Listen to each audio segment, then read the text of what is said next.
ஒரு கனவு இல்லத்தை கட்டி நிம்மதியாகவும் சந்தோஷமா இருக்கணும்னு ஆசைப்படுறோம்.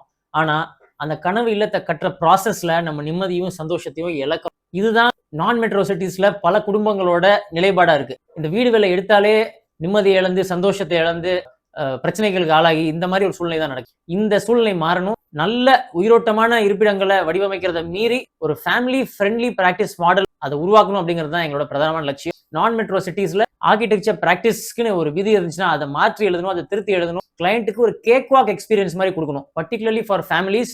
பிகாஸ் எவ்ரி குடும்பத்தோட ஒரு நியாயமான ஆசை கனவு என்னன்னா ஒரு கனவு இல்லம். அந்த கனவு இல்லத்தை இன்னைக்கு இருக்கிற இவ்வளோ டெக்னாலஜி சிஸ்டம் சாஃப்ட்வேர் இவ்வளோ இருந்தும் நம்மளால செய்ய முடியல, கிளையண்ட்டுக்கு ஒரு நல்ல ஒரு ஹாப்பியான ஒரு கன்ஸ்ட்ரக்ஷன் எக்ஸ்பீரியன்ஸை கொடுக்க முடியலன்னா நம்ம எங்கே போயிட்டு இருக்கிறோம். ஸோ என்னோட பிரதானமான லட்சியம் ஒரு ஃபேமிலி ஃப்ரெண்ட்லி ப்ராக்டிஸ் மாடல், ஒரு client friendly practice and happy construction experience.